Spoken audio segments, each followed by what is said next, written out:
2장 18절에서 27절 말씀을 통해서 넘치리로다 라는 제목으로 함께 말씀을 나누고자 합니다. 어느 교수가 강의 시간에 한 일화를 들려주면서 학생들에게 의견을 물었습니다. 한 쌍의 부부가 유람선을 타고 여행을 하다가 큰 폭풍을 만난 겁니다. 그 배의 구조정에 이제 자리가 딱 하나 남은 상황이었어요. 이때 남편은 부인을 유람선에 남겨두고 혼자 구조선에 올랐고 결국 부인은 침몰하는 배 위에서 남편을 향해 소리쳤습니다. 교수는 학생들에게 질문을 했어요. 여러분, 그 상황 속에서 부인이 남편에게 뭐라고 외쳤을까요? 한 학생이 이렇게 얘기를 했어요. 당신을 저주해요. 당신을 남편으로 선택한 내가 바보지. 어디 얼마나 잘 먹고 잘 사는지 내가 두고 볼 거다. 이렇게 얘기를 했을까요? 이때 한 학생은 한마디 하지 않고 고개를 숙이고 있었습니다. 다른 학생들이 조용해질 때 그 학생이 이렇게 대답을 했습니다. 교수님, 제가 생각했을 때 아마 부인은 우리 아이들을 잘 부탁해요 라고 분명히 말했을 겁니다. 교수가 학생의 말에 이렇게 깜짝 놀라게 됩니다. 혹시 이 얘기를 들어본 거니? 이렇게 질문을 하니까 학생이 머리를 좌우로 흔들면서 이렇게 대답을 했습니다. 아니요, 저희 어머니가 병으로 돌아가실 때 아버지께 그렇게 이야기를 했어요. 그렇게 이야기를 했다는 것입니다. 정답이었던 겁니다. 그리고 학생에게 이렇게 이야기를 계속했습니다. 배가 침몰한 뒤에 남편은 무사히 집으로 돌아와서 자녀들을 잘 키웠고 모두 출가한 뒤 남편도 병들어 죽었는데 이후 자녀들이 부모님 유품을 정리하던 중에 아버지의 일기장을 발견했는데 거기에 부모님이 배를 타고 여행했을 때 그 이야기가 적혀져 있었다는 것입니다. 그때 어머니는 중병에 걸려서 그 여행은 부모님의 마지막 여행이었던 것입니다. 그때 큰 폭풍우를 만나고 사고가 발생했고 그리고 아버지는 자식들을 위해서 살아야 할 수밖에 없는 내용이었던 것이죠. 아버지의 일기장 마지막에 이렇게 쓰여져 있었습니다. 여보, 미안합니다. 그때 당신 등을 떠밀지만 않았으면 나도 당신과 함께 바닷속에 빠져 죽었을 것입니다. 하지만 그럴 수가 없었던 나를 미워하면서 살아왔습니다. 남아있는 자식들 때문에 당신만 깊고 차가운 바닷속에 잠들게 할 수밖에 없었습니다. 난 당신과의 약속으로 아이들을 잘 키워냈습니다. 그리고 이제 당신을 만나러 갈 수 있어서 너무나도 행복합니다. 사실 이 이야기를 접하면서 참 처음에 이 이야기를 되게 불행하다 또는 불행은 언젠가 찾아온다 또는 우리 너무나도 참담하다라는 이런 생각을 하게 되었습니다. 도대체 여기에 기쁜 게 뭐가 있어, 좋은 게 뭐가 있어 이렇게 생각을 했던 것이죠. 그런데 이 이야기를 2번, 3번 해서 반복해서 보는데 이곳에 하나님의 은혜가 있었던 깨달음이 있다는 것이죠. 아내는 결국 남편을 등을 떠밀어서 남편을 살렸고 또 그 남편은 살아서 자녀들을 잘 키웠고 또 그것을 통해서 행복했다라는 그 이야기를 전해드릴 수 있었다는 것이죠. 오늘날 우리의 삶이 이런 방향을 담고 있지 않나 생각을 합니다. 코로나 바이러스가 만연해지고 확진자는 3,000명이 신규 확진자는 3,000명이 돼가고 또 우리의 삶이 계속해서 마스크를 쓰면서 녹록지가 않고 그럼에도 불구하고 우리의 삶의 여정은 계속해서 진행하는데 힘들고 어려운 삶이 계속 이어지고 있죠. 그러면서 추수감사절을 맞이했는데 과연 추수감사절에 하나님께 감사할 일은 무엇인가 또한 하나님의 은혜가 무엇인가 이렇게 생각해 봤을 때 그럼에도 불구하고 이렇게 힘들고 어려운 고난이 우리 가운데 있지만 우리에게 하나님께서 주신 은혜와 그리고 기쁨과 그리고 선물들이 분명히 우리의 삶 가운데 숨겨져 있다는 것입니다. 오늘 말씀에서도 정말 이스라엘 백성이 정말 그 잘못을 해서 고난을 당하고 어려움을 당하지만 그러한 상황 속에서도 하나님께서 이제는 회복의 말씀을 주시고 또한 그들이 이제는 주님을 통해서 희망과 소망을 붙잡을 수 있다는 말씀을 우리에게 주고 계십니다. 오늘 말씀에 나눈 이 말씀은 회개하는 자에게 베푸실 하나님의 그 회복의 모습을 자세하게 묘사하고 있는 말씀입니다. 그런데 이러한 본문의 말씀은 장차 이스라엘 백성들이 하나님을 멀리하고 죄악과 고집함으로 죄악을 사랑함으로 이제는 당하게 될 심판의 그 상황을 염두에 둔 회복의 말씀입니다. 한마디로 지금 이렇게 은혜와 축복의 그 말씀을 주고 있지만 이들이 이러한 축복을 다 받지 못하고 있는 상황이라는 거예요. 선지자 요엘은 앞선 말씀에서 요엘서 1장에서 뭐라고 이야기하냐면은 메뚜기의 재앙을 예언을 했어요. 그것은 빗대어 이야기한 건데 적국의 침공이 메뚜기가 오는 것처럼 아주 극심할 거라고 지금 빗대어 이야기하고 있는 것입니다. 그러면서 그럼에도 이스라엘 백성들이 회개한다면 하나님께서는 그들을 용서하시고 은혜와 축복을 더하시겠다고 말씀하고 있는 것이죠. 19절 말씀을 보면 하나님께서는 내가 다시 너희가 나라들 가운데서 욕을 당하지 않게 할 거라 라고 복을 내리십니다. 이는 유다가 진심으로 하나님께 의지하고 그리고 회개할 때에 이스라엘에게 베푸실 두 번째 은총입니다. 그럼 첫 번째는 무엇일까요? 첫 번째는 새 포도주와 기름을 주어 그들을 흡족하게 할 것이라는 것입니다. 하나님께서 주시는 은혜가 얼마나 풍족한데요. 비록 하나님께서 어떻게 보면은 만약에 다 하나님 탓이 되어 버릴 수가 있습니다. 우리의 삶에서. 만약에 나에게 불행이 온 것도 하나님 탓, 또는 만약에 내가 삶의 여정에서 내가 잘못을 했음에도 찾아오는 불행도 하나님 탓, 그리고 우리가 뭐 하나님을 믿는데 내가 하나님의 백성답지 못하는 것도 하나님 탓. 사실은 그게 다 어떻게 보면 우리의 잘못이고 또한 우리의 실수고 또 우리의 잘못임에도 불구하고 오히려 하나님 탓을 하는 경향이 있을 수도 있다는 것이죠. 하나님께서는 오히려 모든 상황 속에서 하나님을 바라보고 그 상황 속에 절망하거나 좌절하지 말고 오히려 실수를 했다면 하나님께 다시 돌아가고 또 오히려 오늘 말씀에서는 회개하고 주님 앞에 나아오고 그리고 계속해서 하나님과 동행함으로 그 모든 삶을 다시 다잡으라고 분명하게 말씀하고 있습니다. 근데 그것을 통해서 어떤 은혜가 주어지느냐? 정말 오늘날 물질이 부족하다. 그러면은 하나님께서는 새 포도주와 기름을 부어주시는 것처럼 우리의 삶과 가정을 윤택하게 하실 것이고 또한 이스라엘 백성들을 구원하시는 것처럼 이제는 우리의 삶 역시 구원하시고 이끄실 것을 분명하게 약속하고 계신 것입니다. 여기서 유다로 다시는 나라들의 그 가운데에서 욕을 당하지 않게 하신다는 그 말은 이제는 유다를 이방 나라의 그 압제와 그리고 어려움에서부터 해방시켜 주시는 것, 그리고 그들로 이제는 다시는 이방 나라의 그 압제를 받지 않게끔 하겠다는 하나님의 약속의 말씀인 겁니다. 그런데 이 말씀에 한 가지 의미가 더 있어요. 그거는 오늘날 우리의 삶에, 우리의 신앙에 적용해 볼 수 있는 말인데, 그거는 이제는 하나님께서 우리를 사탄과 죄의 그 세력에서 이제는 우리를 해방시켜 주시고 또한 우리를 자유롭고 오늘날 우리가 더욱더 하나님의 백성으로 살아갈 수 있게끔 힘과 능력을 더해 주신다는 것입니다.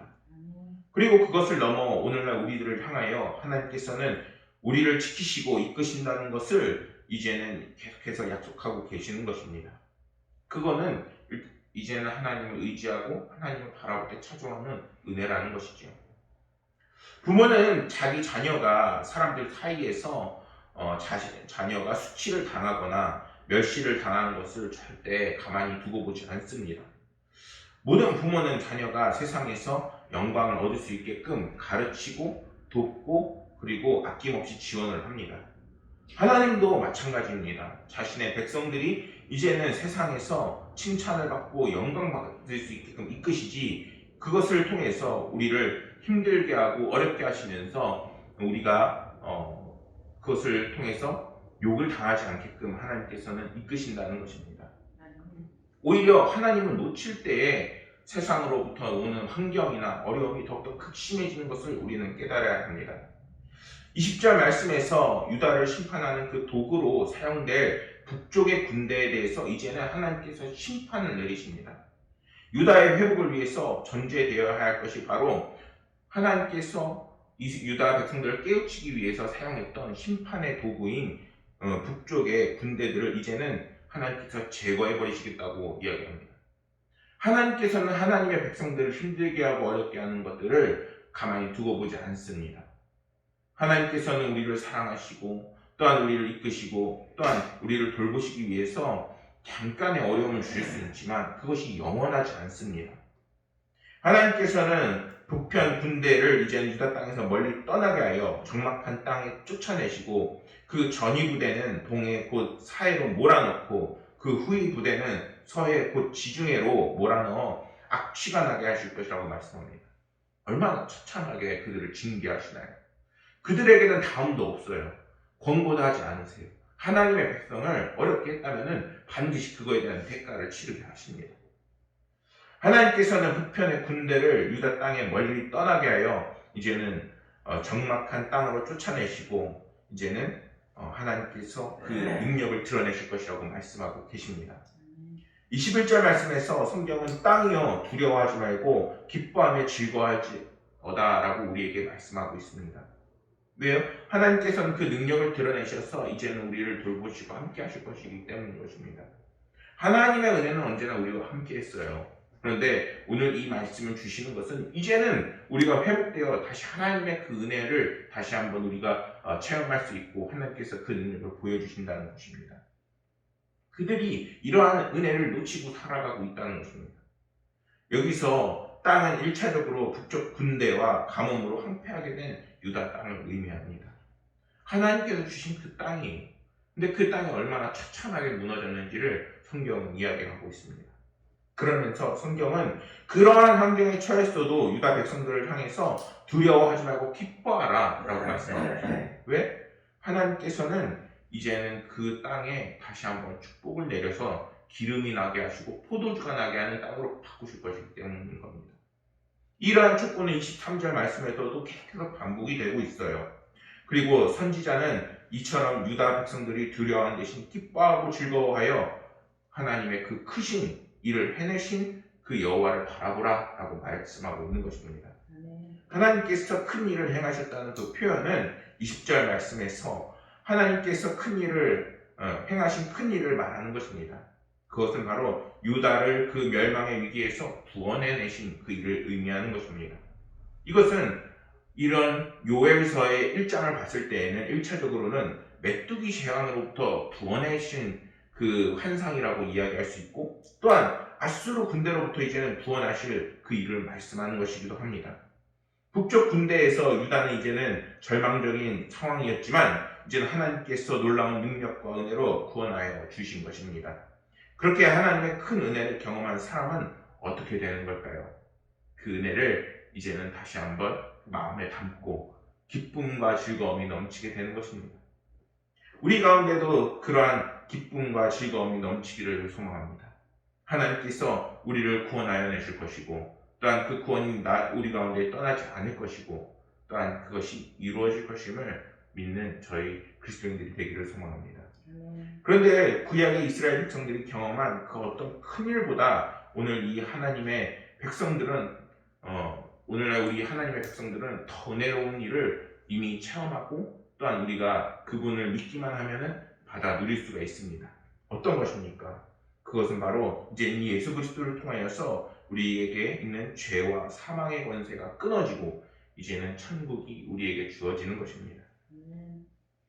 주님 하나님은 우리에게 축복을 주시려고 작정하시고 예수 그리스도를 우리에게 보내셨습니다. 이제는 그분을 통하여서 우리는 멸망당할 운명에서 벗어나 이제는 죄와 사망에서 이제는 벗어나고 그리고 하나님이 주시는 천국의 구원과 이 땅에서도 하나님의 은혜로 충만한 기쁨과 은혜를 누릴 수 있게 된 것입니다. 여러분들의 삶을 한번 돌아보세요. 여러분들의 삶은 하나님의 은혜로 분명히 가득 차 있습니다. 우리가 그 하나님의 은혜를 놓치고 살아가는 것은 이제는 우리가 예수 그리스도를 제대로 바라보지 못하고 하나님을 이해하지 못하고 그리고 하나님과 서로 소통하지 못하고 있기 때문인 것입니다. 23절 성경은 시온의 자녀들아 너희는 너희 하나님 여호와로 말미암아 기뻐하며 즐거워할지어다 라고 말씀하고 있습니다. 그리고 그 이유를 그가 너희를 위하여 비를 내리시되 이른 비를 그리고 또 너희에게 적당한 비를 주시리니 이른 비와 늦은 비가 예전과 같았더라 라고 이렇게 말씀합니다. 이 비는 사실 예전부터 있었던 거예요. 결국에는 이들이 하나님의 말씀을 듣지 않고 하나님을 외면하는 바람에 하나님께서 그동안 주셨던 충만한 은혜를 놓치고 살았다는 것입니다. 생각보다 우리가 하나님의 그 은혜를 놓치고 살아가는 것이 너무나도 많습니다. 어떻게 보면은 청소하고도 같은 것 같아요. 어머니가 집안에서 청소를 하고 열심히 깨끗하게 와서 밖에서 일하다가 들어오면은 집이 그냥 평범하게 보이는 거예요. 항상 깨끗해. 근데 그 은혜를 잘 알지 못해요. 우리가 하나님께서 우리의 삶을 분명하게 윤택하게 만드시고 또한 이끄시고 때로는 어려움이 찾아오지만 그 속에서도 하나님을 통하여 그 모든 상황을 넘어갈 수 있음에도 불구하고 하나님께서 어디 계시며 또한 하나님께서 우리에게 무엇을 해주시느냐라고 물으면서 하나님의 그 은혜를 제대로 깨닫지 못하는 삶을 살고 있지 않은지 우리는 분명히 반성해 보아야 합니다. 우리는 하나님께서 정말 적당하고 그리고 정확한 그때의 은혜를 베푸심을 알 수 있어야 됩니다. 유다의 땅은 메뚜기 떼가 출현하고 가뭄으로 인해 완전히 황폐화가 된 상황이었습니다. 그런데 하나님의 은혜가 얼마나 넘쳤는지 그러한 것조차도 이제는 포도주와 그리고 기름이 샘솟게끔 하나님께서 크신 은혜를 베푸시게 되는 것입니다. 얼마나 이것이 바로 하나님께서 주시는 적당한 비, 이른 비, 늦은 비인 것입니다. 그것을 통해서 하나님께서는 우리를 윤택하게 하시고 우리를 풍요롭게 하십니다. 21절 말씀에서 땅을 향하여 기뻐하고 즐거워하라 하고 22절 말씀에서는 들짐승을 향하여 두려워하라 말씀하시며 그 이유도 하나님께서 이른 비와 늦은 비를 적당히 주어 그 땅을 회복하게 하시고 그리고 풀들과 열매를 맺게 하실 것을 분명하게 말씀하고 계십니다. 이러한 본문의 말씀은 오늘 우리 성도들과 깊은 관련이 있는 말씀입니다. 더 나아가 세상의 모든 사람들에게도 확장되어 적용할 수 있는 말씀인 것이죠. 사람은 하나님의 그 은총으로 이제는 이른 비와 늦은 비를 적당하게 공급해 주시지 않는다면 그 삶이 황폐해질 수밖에 없고 그리고 결국에는 살아갈 수조차 없는 존재인 것입니다. 우리는 하나님의 은혜와 이러한 은총이 분명히 필요함을 이제는 깨달아야 합니다. 세상 사람들은 이 사실을 모르기에 이제는 그저 자신의 인생을 나의 생각과 나의 판단대로 살아나가는 것입니다. 그런데 그러한 삶은 너무나도 힘겹고 그리고 자신을 너무나도 작게 만들고 그리고 너무나도 어렵게 하는 이 세상을 살아나가게 하는 방법인 것입니다. 그러나 우리의 생명과 풍성한 삶이 이제는 하나님께 달려있을 때에 이제는 우리가 더욱더 윤택하고 은혜로운 삶을 누릴 수 있게 되는 것입니다. 25절 말씀에서 성경은 내가 전에 너에게 보낸 큰 군대 곧 메뚜기와 느치와 황충과 팥중이 먹는 횟수대로 너에게 갚아주리니 이렇게 말씀합니다. 사실 이게 그들에게 갚아준다는 복수의 말씀 같지만 그게 아니라 횟수대로 갚아주신다. 그들이 이스라엘 백성들을 힘들게 한 게 한두 해가 아닌 거예요. 작년에도 수확할 때 되면 메뚜기가 찾아와서 힘들게 하고 내 힘으로 이 세상을 살아나가려고 해보니까 또 힘들고 그리고 좀 나아지려고 하니까 또 고난이 찾아오고 그 모든 상황 속에서 희망과 소망을 찾을 수 없는 그 횟수와 회대로 하나님께서는 이제는 회복시키신다는 것입니다. 얼마나 은혜로운 말씀이에요. 우리가 고난을 받았다고 황폐하게 됐다고 해서 하나님께서 은혜를 주셔서 한 해로 딱 한 번으로 딱 이렇게 뭔가 그렇게 끝나는 것이 아니라는 거예요. 하나님의 은혜는 갈수록 은혜를 더하고 부흥의 부흥을 더하고 그리고 횟수만큼 갚아주리라 말씀하실 만큼 하나님께서는 우리 아픔과 고통에 분명히 관심을 가지시고 또한 그것을 되갚아 주시는 분이시는 것입니다. 하나님의 넘치는 은혜가 이제는 우리들 삶 가운데 들어오게 되는 것입니다. 여러분들 정말 지금 예배 시간이라 다 함께 소통을 나누지 못하지만 여러분들이 오늘 주님 전에 나오면서 가지고 나온 정말 하나님께 맡게 되는 문제들 또한 바램들, 소망들이 있을 것입니다. 하나님께서는 그것들을 그리고 그것을 통해서 힘들어하는 여러분들을 반드시 그 횟수만큼 갚아주시리라 믿습니다. 그럼에도 불구하고 하나님께서 횟수대로 갚아주겠다는 이 말씀을 우리는 꼭 염두에 두어야 합니다. 다시 말해서 하나님께서는 죄로 인해 징계를 당하고 이제는 회개한 유다 백성들에게 이제는 하나님께서 이런 크나큰 은혜를 주시며 그리고 죄로 인해 상실한 것까지도 다 보상해 주실 것을 말씀하셨습니다. 여러분, 이 사실을 이제는 나의 말씀으로 우리가 믿고 그리고 받아들여야 되는 것입니다. 이 말씀이 우리 가운데 있을 때에 이제는 하나님께서 더욱더 크신 은혜를 우리 가운데 쏟으실 수 있고 영향력을 끼칠 수 있게 되는 것입니다.